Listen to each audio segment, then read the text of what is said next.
Այսօրվա քննարկվող ֆիլմը հանդիպումը նվիրված է մեծ եղեռնի, հայոց մեծ եղեռնի 100-ամյա տարելիցին եւ կոչվում է հանդիպում։ Գիտեք, կարծեք թե առաջին հայացքից վերնագիրը ոչինչ չի ասում։ Հանդիպումներ, բայց երբ ֆիլմը դիտում ես, լրիվ հասկանում ես ֆիլմի վերնագրի կարևորությունը։ Դու ասեցիր չենք ընդունի չեմ, բայց տեսեք դուք ովքեր եք եղել։ Գալիս է դեռևս 1894-96 թվականների ջարդերի մասին է խոսում։ Գալիս է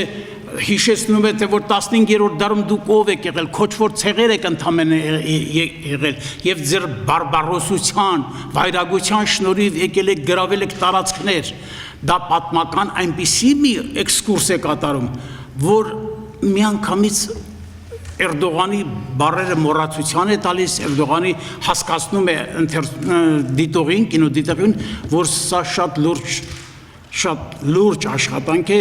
եւ հենց այնպես պատահական հանդիպումներ չեն։ 100-ամյակն ենք մենք նշում, բայց 100-ամյակը չի։ Ես նոր քիչ առաջ ասեցի, որ 1894-96 թվականներից է սկսվել այդ ջարդը, այդ կոտորածը։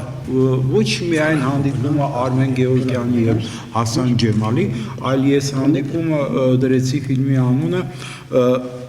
միտք ունենալով հանդիպում մեր անցյալի հետ, հանդիպում մեր պրոբլեմների հետ, հանդիպում մեր հերոսների հետ, հանդիպում մեր պատմության հետ։ Այսինքն հանդիպումը շատ ընդգրկուն բառ է, ինչպես նկատեց պարոն Գավեսյանը, եւ այս իմաստով դարձավ ինքը ֆիլմի ուրեմն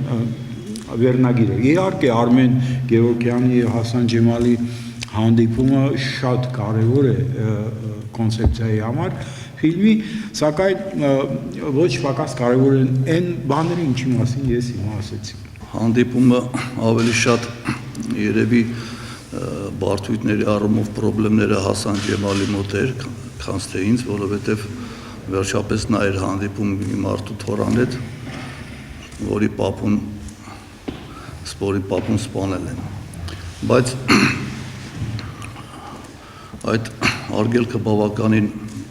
շուտ վերացավ իր մոտ, երևի խոսակցության հենց առաջին իսկ րոպեներից, որովհետև նա հասկացավ, թե ես ինչ դիրքորոշում ունեմ, եւ մենք շատ կարճ ենք խոսել մեր անցյալի մասին, մենք ավելի շատ խոսել ենք ապագայի մասին։ Սա էր զգացողությունը, շատ արագ ավարտվեց այդ բարդ հոգեբանական արգելքը։